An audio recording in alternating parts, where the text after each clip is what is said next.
नमस्कार दोस्तों, मैं अशोक कुमार एक बार फिर से आपके अपने YouTube channel success with MBS में स्वागत करता हूं। दोस्तों, मैं आपको अभी 12th की फ़िज़िक्स पढ़ाऊंगा। 12th की फ़िज़िक्स के जितने भी हमने टॉपिक किए हैं, उम्मीद करता हूं आपको सारे टॉपिक अच्छी तरह से समझ में आ गए हैं।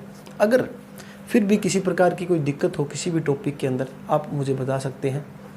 आप मुझे क्या है कमेंट बॉक्स में बताएं, या फिर क्या है मेरा जो टेलीग्राम ग्रुप है उसका लिंक मैंने दे रखा है डिस्क्रिप्शन में, उसको ज्वाइन कीजिए।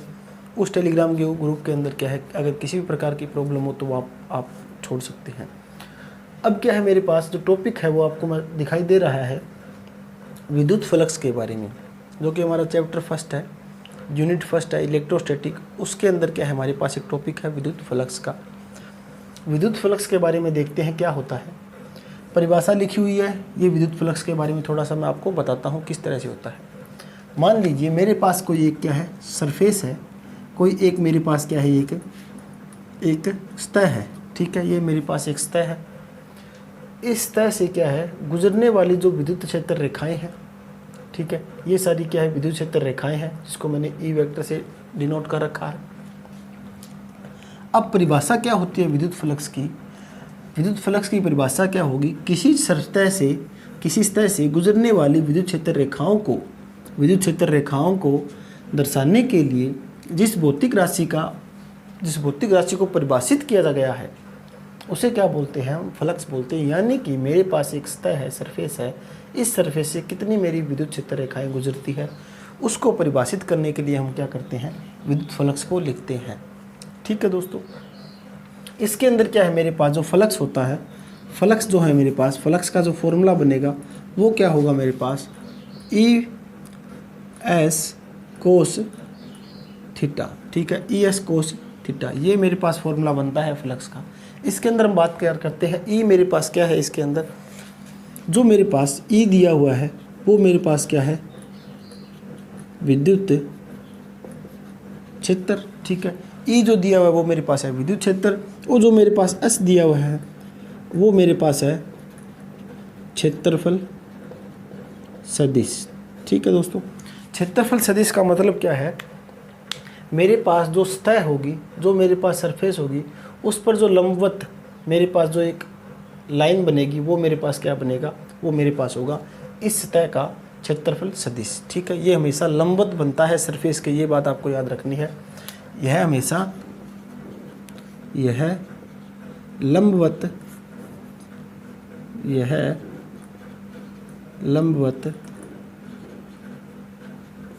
ठीक है, लंबवत बनता है, यह हमेशा लंबवत बनता है, आपको ये बात याद रखनी है इसके अंदर। अब क्या है, मेरे पास ये जो सतह है वो कुछ इस तरह से आपको दिखाई दे रही है, ठीक है। अब इस सरफेस की मैं अलग अलग पोजीशन चेंज करके देखता हूँ, उस कंडीशन में मेरे पास फ्लक्स क्या बनेगा वो हम देखते हैं। और एक चीज़ बच गई इसके अंदर, जो मेरे पास थीटा होगा, थीटा जो है वो ई और एस के बीच का कोण है, मेरे पास क्या है, थीटा है। ई और एस के बीच का जो कोण है वो मेरे पास क्या होगा, थीटा होगा। ठीक है दोस्तों, उम्मीद करता हूँ यहाँ तक आपको अच्छी तरह से समझ में आ गया है। अब क्या है, मैं अलग अलग प्रकार की जो सतह है वो ले रहा हूँ, उस कंडीशन में देखते हैं मेरे पास विद्युत फ्लक्स बनेगा उसकी क्या कंडीशन रहेगी और कितनी वैल्यू आ सकती है। पहला केस मैं लेता हूँ, ये जो मेरे पास सामने दिखाई दे रहा है उसको मैंने मान लिया, ये मेरे पास है केस नंबर फर्स्ट। ठीक है, इस केस के अंदर जो मेरे पास थीटा बन रहा है, इस केस के अंदर जो मेरे पास थीटा बन रहा है वो आपको दिखाई दे रहा होगा। जो मेरे पास ई है वो इस डायरेक्शन में है, एस भी इसी डायरेक्शन में है, तो थीटा मेरे पास कितना होगा, थीटा मेरे पास होगा 0 डिग्री। ठीक है, अब मेरे पास फॉर्मूला होता है, मेरे पास फॉर्मूला क्या होगा, फाई बराबर ई एस कोस थीटा। अब ई एस कोस थीटा की जगह मैंने क्या रख दिया, 0 डिग्री वैल्यू रख दी। अब आप सभी को पता है, अब मेरे पास क्या होगा, जो कोस थीटा होता है उसके अंदर कोस 0 मैंने वैल्यू रखी है, तो कोस 0 वैल्यू का मान कितना होता है, आप सभी को पता है, कोस 0 का मान कितना होता है, 1 होता है। तो यहाँ पर मेरे पास फ्लक्स बनेगा, वो क्या बनेगा, ई एस, जिसे बोलते हैं हमारे पास इस कंडीशन के अंदर मेरे पास क्या होगा, मैक्सिमम फ्लक्स बनता है। ठीक है, ये बात आपको याद रखनी है कि मैक्सिमम फ्लक्स कब बनता है, जब हमारे पास थीटा जो है, एंगल जो है ई और एस का, वो मेरे पास 0 डिग्री हो, तब मैक्सिमम फ्लक्स बनेगा। ठीक है, बात करता हूँ केस 2 की। केस 2 की बात करता हूँ। केस 2 के अंदर क्या है, मेरे पास जो ये सरफेस है, ये मेरे पास केस 1 में तो कुछ इस तरह से सीधी दिखाई दे रही है, केस 2 में क्या है, सरफेस मैंने इस तरह से मान ली। ठीक है, अब क्या है मेरे पास, मैं मानता हूँ मेरे पास जो सरफेस है वो कुछ इस तरह से है, सरफेस है जो। ठीक है, अब क्या है, जो लाइनें हैं वो इस साइड से क्या है, गुजर रही है। सारी जो लाइनें हैं मेरे पास, विद्युत क्षेत्र जो लाइनें हैं, ये मेरे पास विद्युत क्षेत्र है, ये मेरे पास क्या है, एक सरफेस है। अब आपको मैंने बोला है सरफेस पे क्या है, हमेशा लंबवत बनेगा, जो मेरे पास क्षेत्रफल सदिश बनेगा। तो इस क्षेत्रफल सदिश से क्या है, मेरे पास लंबवत कुछ इस डायरेक्शन में मेरे पास एस वेक्टर बनेगा, और ये मेरे पास क्या है, ई आपको दिखाई दे रहा होगा, ई कुछ इस डायरेक्शन में है। तो यहाँ पर आप देख सकते हैं, आपके लिए यहाँ पर जो थीटा की वैल्यू कितनी बन रही है, 90 डिग्री। ठीक है दोस्तों, यहाँ पर आपको थीटा की वैल्यू कितनी बन रही है, थीटा की वैल्यू है मेरे पास 90 डिग्री। तो फ्लक्स की वैल्यू कितनी बनेगी, ई एस कोस थीटा, यहाँ पर फाई है, आगे मेरे पास ई एस है, कोस थीटा की जगह मैंने 90 डिग्री वैल्यू पुट की है। थीटा बराबर मेरे पास 90 का मान कितना होता है, 0 होता है, तो मेरे पास कितना बनेगा, 0। तो इस कंडीशन में मेरे पास, अगर मेरे पास जो सरफेस है वो इस कंडीशन की बजाय अगर ऐसे हो, ठीक है, लेटी हुई हो सरफेस, तो मेरे पास जो फ्लक्स बनेगा वो मेरे पास 0 होगा। उम्मीद करता हूँ ये पॉइंट भी आपको कुछ ना कुछ समझ में आया है अच्छी तरह से। नेक्स्ट मेरे पास क्या है, एक और केस है, वो मैं कुछ यहीं बता देता हूँ आपको थोड़े से साइड के अंदर। मेरे पास केस नंबर क्या है, 3 है। केस 3 का मतलब क्या है, मेरे पास जो सरफेस है कुछ इस तरह से कुछ सरफेस है मेरे पास। ठीक है, अब क्या है, लाइनें कुछ आ रही हैं और ये लाइनें क्या है, कुछ यहाँ से बाहर निकल रही है। अब क्या है, कुछ एक लाइनें तो इसको टच कर रही है, कुछ लाइनें टच नहीं कर रही हैं।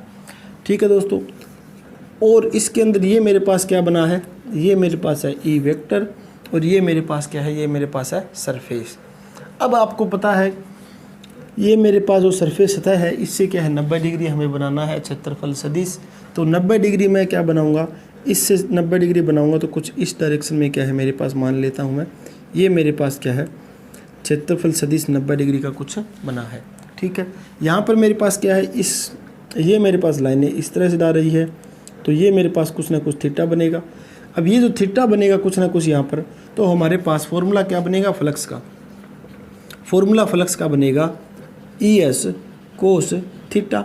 अब यहाँ पर थीटा की वैल्यू हम कितनी रख सकते हैं, वो क्या है, क्वेश्चंस के अकॉर्डिंग होगा। थीटा की वैल्यू हमारे पास 90 डिग्री तो नहीं मान सकते हम, 30 डिग्री हो या 45 हो या 60 हो, 70 डिग्री हो, वो वैल्यू हम यहाँ पर पुट करें तो मेरे पास कुछ ना कुछ फ्लक्स की वैल्यू हमारे पास निकल सकती है। याद रखने वाली बात क्या है, फर्स्ट कंडीशन के अंदर क्या है, हमारे पास सतह जो कुछ इस तरह से है, इसके सतह के अंदर क्या है, मेरे पास मैक्सिमम फ्लक्स बनता है। अगर मैं सतह को कुछ इस तरह से लेटा दूं तो मेरे पास फ्लक्स बनेगा 0। और केस 3 में क्या है, सतह कुछ इस तरह से तिरछी दिखाई दे रही है, तो मेरे पास कुछ ना कुछ फ्लक्स की वैल्यू आपके पास निकलेगी। ठीक है दोस्तों, उम्मीद करता हूँ ये पॉइंट आपको अच्छी तरह से समझ में आया है। अब क्या है, एक और पॉइंट है आपके लिए जो कि बहुत ही महत्वपूर्ण, आगे यूज़ होने वाला वो जो पूरा पॉइंट है वो मैं आपको बता रहा हूँ। अब आपके पास जो सरफेस होगा वो सरफेस कुछ अनियमित सरफेस है।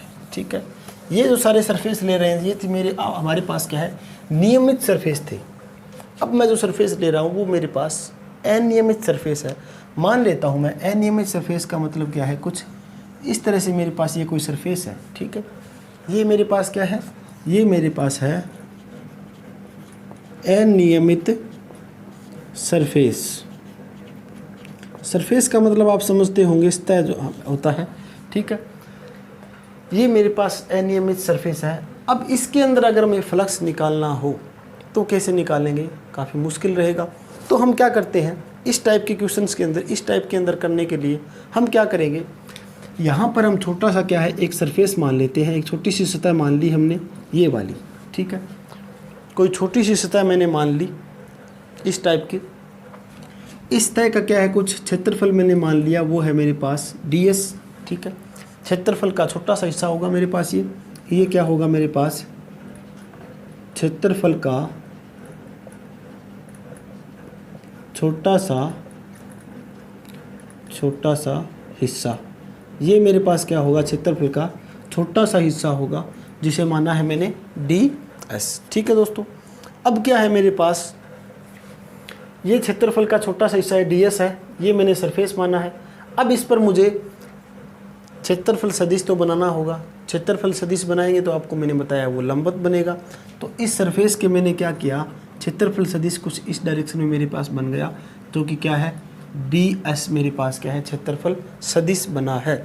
ये क्या है मेरे पास, ds क्या है, ds क्षेत्रफल का, ds क्षेत्रफल का क्षेत्रफल सदिश। ठीक है दोस्तों, यहाँ पर कंफ्यूज होने वाली बात नहीं है। यहाँ पर क्या है मेरे पास, ds क्षेत्रफल है, इस क्षेत्रफल का ये क्षेत्रफल सदिश मैंने बनाया है। ठीक है, यहाँ पर क्या है, कुछ ये आपको दिखाई दे रहा होगा। अब क्या है मेरे पास, जो E जो है मेरे पास विद्युत क्षेत्र है, वो मैंने कुछ मान लिया, कुछ इस डायरेक्शन में मेरे पास क्या है, E वेक्टर है। ठीक है, अब ये मेरे पास क्या है, यहाँ पर कुछ ना कुछ थीटा बन रहा है, कुछ ना कुछ एंगल बनेगा। तो इस कंडीशन में मेरे पास जो फ्लक्स बनेगा, जो मेरे पास जिसे बोलते हैं हम अलग फ्लक्स बनेगा, छोटा सा जो फ्लक्स बनेगा उसको मैंने मान लिया, वो मेरे पास फ्लक्स बन रहा है डी फाई। मेरे पास कम से कम छोटा सा छोटा फ्लक्स मेरे पास मैंने माना है, वो बना है डी फाई। ठीक है, अब जो मेरे पास आपको फॉर्मूला पता है, डी फाई जो है, जो मेरे पास फ्लक्स का फॉर्मूला है ई एस। ठीक है, ई एस और आगे क्या होता है हमारे पास, कोस थीटा। ये हमारे पास क्या है, फॉर्मूला होता है जो फ्लक्स का है। इस कंडीशन में मेरे पास क्या है, यहाँ पर जो एस जो है मेरे पास, वो क्या होगा, मेरे पास होगा डी एस, जो कि मैंने माना है क्षेत्रफल सदिश है, वो मेरे पास क्या होगा, डी एस हम लिखेंगे यहाँ पर इस कंडीशन में। और अब इसको हम आगे और क्लियरिफाई करें तो मेरे पास हम लिख सकते हैं ई का वेक्टर डॉट क्या लिखेंगे, डी एस का वेक्टर, क्योंकि आपको पता है ए और बी है। ठीक है, आगे मेरे पास दिया हुआ है कोस थीटा, तो इसको हम कुछ इस तरह से लिख सकते हैं, ए का वेक्टर डॉट मेरे पास क्या है, बी का वेक्टर। इस तरह से हम कुछ लिख सकते हैं। इसको मैंने यहाँ पर ये क्लेरिफाई कर दिया। अब क्या है मेरे पास, ये सिर्फ क्या निकला है, छोटी सी सतह का जो है मेरे पास सरफेस है, उसका फ्लक्स मेरे पास, ये मेरे पास मैंने मान लिया, ये मेरे पास है छोटी सी सतह का फ्लक्स। अब मुझे पूरे जो सरफेस मेरा पास, पूरी अनियमित सरफेस है, अनियमित जो सतह है, उसका मुझे क्षेत्रफल निकालना है। तो मैं क्या करूँगा, इस छोटे से फ्लक्स का इंटीग्रेशन कर दूंगा। ठीक है, तो मेरे पास क्या निकल जाएगा, पूरी सतह का क्या है, क्षेत्रफल निकल जाएगा। इंटीग्रेशन किस तरह से, तो मैं क्या करूँगा, संपूर्ण सतह का क्षेत्रफल, मेरे पास संपूर्ण सतह का क्षेत्रफल, संपूर्ण सतह का पारित फ्लक्स, संपूर्ण सतह का पारित फ्लक्स। तो पूरी सतह का मैं पारित फ्लक्स निकालूंगा। तो वो कैसे निकालूंगा, इस जो हमारे पास छोटा सा फ्लक्स आया है उसका क्या करूंगा, मैं इंटीग्रेशन कर दूंगा। इंटीग्रेशन किस तरह से, अब मेरे पास क्या होगा, दिया हुआ है मुझे फ्लक्स टोटल मैं निकालूंगा। फ्लक्स टोटल मेरे पास क्या होगा, यहाँ पर क्या है मेरे पास डी फाई होगा। ठीक है, इस डी फाई का क्या करूँगा, मैं इंटीग्रेशन कर दूंगा। यहाँ पर मैं इंटीग्रेशन करूँगा तो मेरे पास डी फाई की वैल्यू क्या है, ये वाली है। तो इंटीग्रेशन क्या होगा मेरे पास, ई डॉट डी एस, ये मेरे पास क्या है, इसका पूरी सतह का क्या है, क्षेत्रफल यहाँ से निकाल सकते हैं।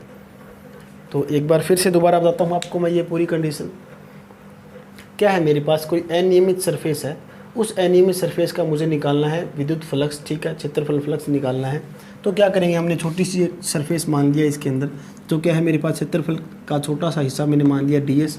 ठीक है, इस डी एस पे हमें क्या है, लंबवत एक बनाना है डी एस सदिश को, क्षेत्रफल सदिश को, वो मैंने बना दिया। ये मेरे पास क्या है, ई वेक्टर है, विद्युत फ्लक्स है।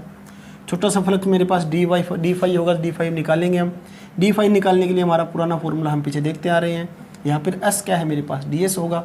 ठीक है, जो डी एस क्षेत्रफल सदिश होगा, डी फाई मेरे पास क्या है, E vector dot D S होगा इस फॉर्मूले के हिसाब से। अब क्या है मेरे पास, पूरी सतह का मैं फ्लक्स निकालूंगा, तो ये जो मेरे पास फ्लक्स बना है छोटा सा, इसको सिर्फ क्या करना है, मुझे इंटीग्रेशन करना है। ठीक है, तो मेरे पास पूरी सतह का क्या है, क्षेत्रफल निकल जाएगा। उम्मीद करता हूँ यहाँ तक आपको अच्छी तरह से समझ में आ गया होगा।